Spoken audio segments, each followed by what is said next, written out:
ADM Naveen ബാബുവിൻ്റെ മരണം അന്വേഷിക്കുന്ന കേസ് CBIക്ക് കൊടുക്കണമെന്ന് അദ്ദേഹത്തിൻ്റെ ഭാര്യ മഞ്ജുഷ കേരള ഹൈക്കോടതിയിൽ ഹർജി ഫയൽ ചെയ്തു.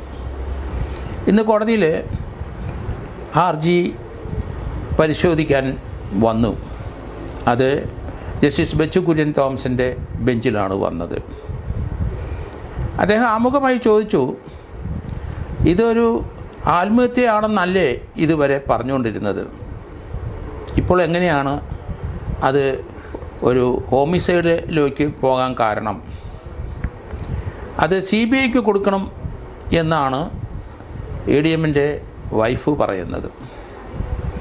ഈ കേസിൻ്റെ തുടക്കം മുതൽ നമുക്കറിയാം, പല കാര്യങ്ങളിലും പോലീസിൻ്റെ വിശദീകരണം തൃപ്തികരമല്ല.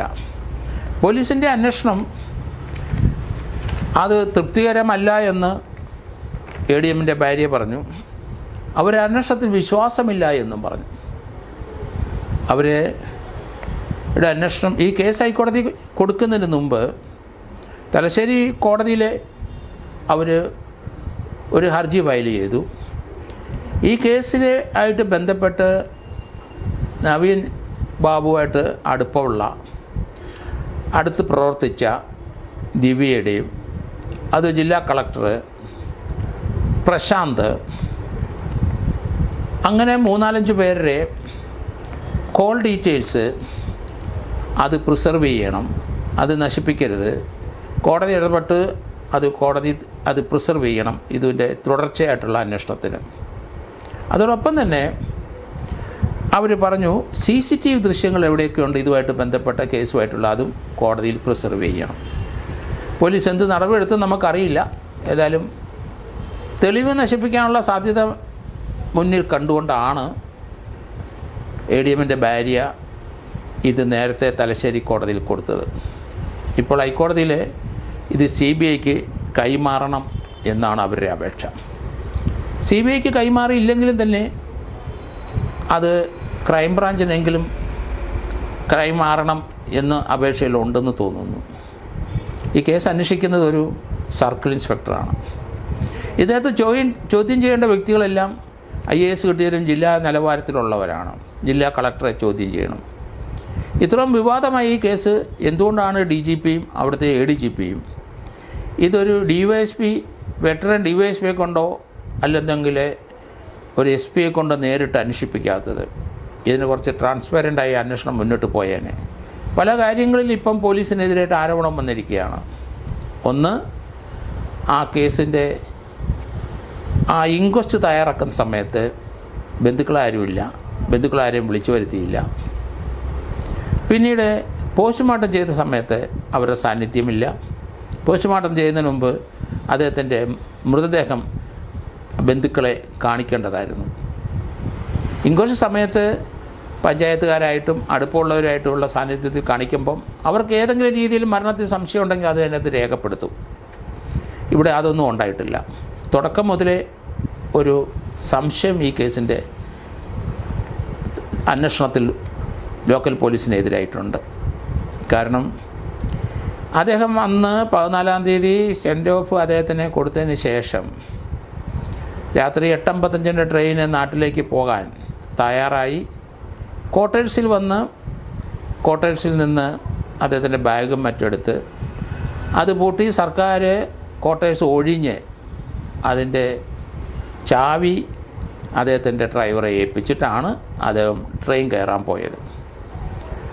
ട്രെയിൻ റെയിൽവേ സ്റ്റേഷനിൽ പോയെന്നും പോയില്ല എന്നും പറയുന്നു. അതിന് വഴിക്ക് വെച്ച് ഇറങ്ങിയെന്ന് അദ്ദേഹത്തിൻ്റെ ഡ്രൈവർ പറയുന്നുണ്ട്. അതിനുശേഷം നമ്മൾ കാണുന്നത് അദ്ദേഹം തൂങ്ങി നിൽക്കുന്നതാണ്. അദ്ദേഹം എങ്ങനെ മടങ്ങി ഈ കോട്ടേഴ്സിൽ വന്നു? അതിന് താക്കോലുണ്ടായിരുന്നു. അവിടെ ഭാര്യയും മക്കളും റെയിൽവേ സ്റ്റേഷനിൽ ഇദ്ദേഹത്തിനെ പ്രതീക്ഷിച്ചപ്പം കാണാത്തത് കൊണ്ട്, ട്രെയിനിൽ അതിൽ ഇറങ്ങാത്തത് കൊണ്ട് TTRനെ വിളിച്ചപ്പം പറയുന്നത് കണ്ണൂരിൽ നിന്ന് ആൾ റിസർവ് ചെയ്തിട്ടുണ്ടെങ്കിലും കയറിയിട്ടില്ല. അവർക്ക് ഭയമായി പേടിയായി. അദ്ദേഹത്തിൻ്റെ പേഴ്സണൽ സെക്രട്ടറിയെ ലേഡിയെ കണ്ണൂരിൽ വിളിച്ചു. ADMൻ്റെ പേഴ്സണൽ സെക്രട്ടറി പറഞ്ഞു അദ്ദേഹം ഇവിടുന്ന് തിരിച്ചിട്ടുണ്ട്. അവരുടനെ അദ്ദേഹത്തിൻ്റെ ഡ്രൈവറെ വിളിച്ചു. ഡ്രൈവർ പെട്ടെന്ന് അദ്ദേഹം താമസിക്കുന്ന ക്വാർട്ടേഴ്സിലേക്ക് ചെന്നു. അവിടെ ചെന്ന് കഴിഞ്ഞപ്പം അതിൻ്റെ തൊട്ടടുത്ത് താമസിക്കുന്ന എക്സിക്യൂട്ടീവ് എഞ്ചിനീയറെ കൂടെ വിളിച്ചു. അവർ രണ്ടുപേരും വന്ന് നോക്കുമ്പം വാതിൽ തുറന്ന് കിടക്കുകയാണ്. സർക്കാർ ക്വാർട്ടേഴ്സാണ്, അത് പൂട്ടി താക്കോല് തലേദിവസം ഏൽപ്പിച്ചതാണ്. പിന്നെ ആരാണത് ചവിട്ടി തുറന്നത്? അവർക്ക് രണ്ടുപേരും അവർക്കും ഭയമായതുകൊണ്ട് വീണ്ടും അവർ കളക്ടറെ ഗൺമാനായ പോലീസുകാരനെ അവിടെ വിളിച്ചു. 3 പേരും കൂടിയാണ് വീട്ടിനകത്ത് കയറിയെന്ന് പറയുന്നു. എന്തുകൊണ്ടാണ് അവർ ഭയപ്പെട്ടത്? അദ്ദേഹം അതിനകത്ത് കിടന്ന് തിരിച്ചു വന്ന് ചിലപ്പം പോകാൻ പറ്റാതെ ഉറങ്ങിക്കിടന്ന് ചിന്തിച്ചുകൂടെ? അവരവിടെ വന്നപ്പം വാതിൽ തുറന്ന് കിടക്കുന്നിടപ്പം ഭയപ്പെട്ടു. ആ ഭയത്തിൻ്റെ വിശദീകരണം അവർ കൊടുക്കണം. എന്തുകൊണ്ടാണ് കൂടുതൽ ആൾക്കാരെ ഒരാളെ കൂടെ വിളിച്ചു വരുത്തി 3 പേരും കണ്ടത്? അദ്ദേഹം തൂങ്ങി നിൽക്കുന്ന കയറ്, പ്ലാസ്റ്റിക് കയറ് എവിടെ നിന്ന് കിട്ടി? അദ്ദേഹത്തിൻ്റെ സ്വഭാവം അനുസരിച്ച് ഒരു തീർച്ചയായിട്ടും ആത്മഹത്യ ചെയ്യുന്നെങ്കിൽ സൂയിസൈഡ് നോട്ട് എഴുതും. അതവിടെ കാണാനില്ല.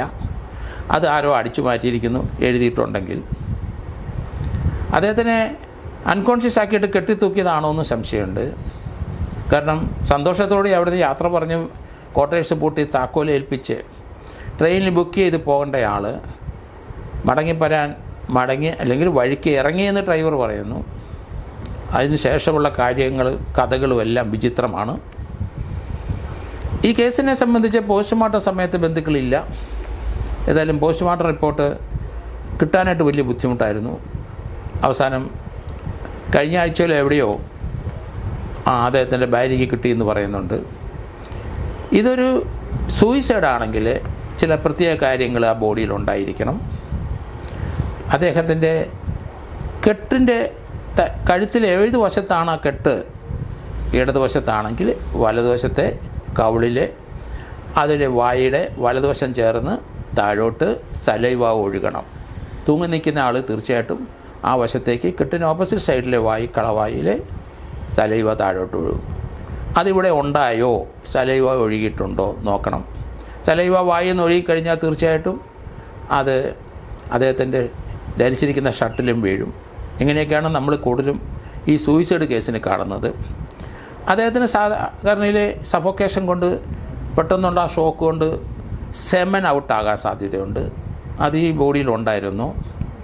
അദ്ദേഹത്തിൻ്റെ ചെവിയും മൂക്കും വായും അവിടെ ആ സ്ഥലങ്ങളിലൊക്കെ ബ്ലഡ് ഊസ് ചെയ്യാൻ സാധ്യതയുണ്ട്. സാധാരണഗതിയിൽ വെളിയിലോട്ട് വന്നില്ലെങ്കിലും ആ ഭാഗത്തെല്ലാം പ്രഷർ കൊണ്ട്, കഴുത്തിലുണ്ടാകുന്ന പ്രഷർ കൊണ്ട് അവിടെ ബ്ലഡ് പൊട്ടി അല്ല ബ്ലഡ് വെയിൻസ് പൊട്ടി ബ്ലീഡ് ചെയ്യും. അതുണ്ടോ? പിന്നെ അദ്ദേഹത്തിന് സാധാരണഗതിയിൽ മലം പോകാൻ സാധ്യതയുണ്ട്, മൂത്രം പോകാൻ സാധ്യതയുണ്ട്. അത് പോയിട്ടുണ്ടോ? കൈവിരലുകൾ രണ്ടും അകത്തോട്ട് മടക്കിയായിരിക്കും വെക്കുന്നത്. കാരണം സഡനായ ഡെത്ത് കൊണ്ട് കൈവിരൽ പുറത്തോട്ട് നെളിഞ്ഞ് നിൽക്കില്ല, കൈ ചുരുട്ടും അകത്തോട്ട് നിൽക്കണം. അതുപോലെ അദ്ദേഹത്തിൻ്റെ സെർവൈക്കൽ ബോണിൻ്റെ പൊസിഷൻ എന്താണ് നമുക്കറിയില്ല. അത് പോസ്റ്റ്മോർട്ടം ചെയ്ത ഡോക്ടർക്കറിയാം. ആ മെഡിക്കൽ കോളേജിൽ പോസ്റ്റ്മോർട്ടം ചെയ്യാൻ പാടില്ല. കാരണം അവിടെ തന്നെയാണ് പ്രശാന്ത് എന്ന ജീവനക്കാരൻ, അവിടുത്തെ ഇലക്ട്രീഷ്യനാണ്. അതുകൊണ്ട് അവിടെ ചെയ്യാൻ പാടില്ല എന്ന് ബന്ധുക്കൾ നേരത്തെ പറഞ്ഞു. എന്നിട്ടും പോലീസ് അവിടെ തന്നെയാണ് പോസ്റ്റ്മോർട്ടം ചെയ്ത്. ഇതൊരു സൂയിസൈഡാണോ ഹോമിസൈഡാണോ, സൂയിസൈഡ് ആണോ ഇല്ലയോ സംശയമാണ്. അദ്ദേഹം വീട് കൂട്ടിപ്പോയ മുറിയിൽ എങ്ങനെയാണ് പ്ലാസ്റ്റിക് കയർ വന്നത്? അത് പുതിയ പ്ലാസ്റ്റിക് കയറാണോ? അദ്ദേഹത്തിൻ്റെ കാല് കട്ടിലെ തന്നെ മുട്ടിനാണ് നിൽക്കുന്നത്. അദ്ദേഹത്തിന് അൺകോൺഷ്യസ് ആയിട്ട് അദ്ദേഹത്തിനെ കെട്ടിത്തൂക്കിയതാണോ എന്ന് സംശയം വരുന്നുണ്ട്. ഈ കേസിനകത്ത് നമുക്കറിയാം ഇതുവരെ അവിടുത്തെ ദിവ്യ എന്ന ജില്ലാ പഞ്ചായത്ത് പ്രസിഡൻറ്റിനെ മാത്രം പ്രതിയാക്കിയിട്ടുണ്ട്. അവരുടെ ആ സെൻഡ് ഓഫ് സമയത്തുള്ള സംസാരം കൊണ്ട് മനോവേദന ഉണ്ടായി ഇദ്ദേഹം ആത്മഹത്യ ചെയ്തതാണ് എന്ന് പോലീസ് പറയുന്നു.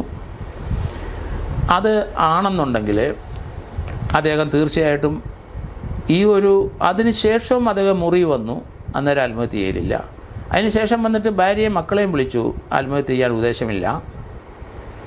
അവിടെയൊക്കെ പോലീസ് എന്ത് വിശദീകരണം കൊടുക്കും എന്ന് സംശയമാണ്. കാരണം ഇപ്പോൾ പോസ്റ്റ്മോർട്ടം ചെയ്യാനുള്ള സാധ്യതയില്ല, അതിനുള്ള ചാൻസ് ഇല്ല. കാരണം വളരെ ഹറിബറിയായിട്ട് ആ ഡെഡ് ബോഡി അവിടെ ക്രീമേഷൻ നടത്തി. അതുകൊണ്ട് പോസ്റ്റ്മോർട്ടത്തിന് സാധ്യതയില്ല. ഇവിടെ ഒരു ഹാങ്ങിങ്ങിൻ്റെ സിംറ്റംസ് മുഴുവൻ ആ പോസ്റ്റ്മോർട്ടം റിപ്പോർട്ടിലുണ്ടോ ഇല്ലയോ എന്ന് പ്രസക്തമായ ചോദ്യം നിലനിൽക്കുന്നു. നമുക്കറിയില്ല, അത് വെളിയിലിട്ട് വന്നെങ്കിൽ മാത്രമേ അറിയത്തുള്ളൂ. എന്തായാലും ഈ കേസിനെ സംബന്ധിക്കുന്ന മുമ്പ്, ഈ മരണത്തിന് മുമ്പ് അദ്ദേഹം കൈക്കൂലി വാങ്ങിച്ചെന്നൊരു ആരോപണം പ്രശാന്ത് എന്ന് പറഞ്ഞ ആൾ ഉന്നയിച്ചിട്ടുണ്ട്. അദ്ദേഹം മരിച്ച ശേഷം ഒരു പരാതി മുഖ്യമന്ത്രിയുടെ ഓഫീസിൽ ചെന്നിരിക്കുന്നു കൈക്കൂലി വാങ്ങിച്ചെന്ന്. അത് AKG സെൻറ്ററിൽ നിന്നാണ് എഴുതിയതെന്ന് പറയുന്നു. അതിനകത്തെ ഒപ്പും ആ പ്രശാന്തൻ്റെ ഒപ്പും വ്യത്യാസമാണ്. രണ്ട് ഒപ്പുകളും വളരെ വ്യത്യാസമായ രീതിയിലാണ് കാണുന്നത്. അതേപ്പറ്റി പോലീസ് ചോദിച്ചപ്പം അത് രണ്ട് ഒപ്പും തൻ്റെ തന്നെ, താൻ രണ്ട് വിധത്തിൽ ഒപ്പിടുമെന്നാണ് ആ മഹാൻ പറഞ്ഞത്. അത് തന്നെയല്ല, ഇതിനകത്ത് ആ ദിവ്യയുടെ മാത്രം മ്ലേച്ഛമായ അവരുടെ പദപ്രയോഗം അദ്ദേഹത്തിന് മനോവേദന ഉണ്ടാക്കിയെങ്കിൽ, അതാണ് മരണകാരണമെങ്കിൽ, അത് അവരെ ADMനെ എതിരായിട്ട് പറയാൻ കാരണം കൈക്കൂലി വാങ്ങിച്ചു എന്നുള്ളതാണ്. കൈക്കൂലി വാങ്ങിച്ച ഒരു പരാതിയിൽ അവിടുത്തെ ഒരു ലോക്കൽ CI, അവിടുത്തെ ഒരു വിജിലൻസ് CI അന്വേഷിക്കുന്നത് എങ്ങനെയാണ്? മുഖ്യമന്ത്രി കാണാത്ത, ഒപ്പിടാത്ത, ഹോം സെക്രട്ടറി ഒപ്പിടാത്ത, അല്ലെങ്കിൽ ചീഫ് സെക്രട്ടറി ഒപ്പിടാത്ത, അല്ലെങ്കിൽ വിജിലൻസ് ഡയറക്ടർ പോലും അറിയാതെ ഒരു എൻക്വയറി എങ്ങനെയാണ് അവിടുത്തെ ലോക്കൽ വിജിലൻസ് CI നടത്തിയെന്ന് പറയുന്നു. ഇവരുടെ മരണത്തിന് മുമ്പ്, ഇദ്ദേഹത്തിൻ്റെ മരണത്തിന് മുമ്പ് പ്രശാന്തിനെ ചോദ്യം ചെയ്തിട്ടുണ്ടെങ്കിൽ ആ പോലീസ് ഓഫീസറും രാഷ്ട്രീയം കളിച്ചിരിക്കുന്നതിൻ്റെ അകത്ത് അദ്ദേഹത്തിനെയും ഈ കേസിനകത്ത് തെളിവ് നശിപ്പിക്കാനും ഫാബ്രിക്കേഷൻ ഓഫ് എവിഡൻസ് ഉണ്ടാക്കാനും ശ്രമിച്ചതിന് കുറ്റക്കാരനായിട്ട് കണക്കാക്കാൻ കഴിയുള്ളൂ. ഒരു വെറ്ററനായ ഒരു പോലീസ് ഓഫീസർ അന്വേഷിക്കേണ്ട സ്ഥലത്ത് എന്തുകൊണ്ടാണ് ADGPയും DGPയും ഒരു CI കൊണ്ട് അന്വേഷിപ്പിച്ചത്? ഇതൊരു ADM ആണ്, ഒരു അഡീഷണൽ ഡിസ്ട്രിക്ട് മജിസ്ട്രേറ്റാണ്. അത്ര ഉന്നതനായ ഒരാളുടെ മരണത്തിൽ ഇത്ര ലാഘവത്തോടെ എന്തുകൊണ്ടാണ് അന്വേഷിക്കുന്നത്?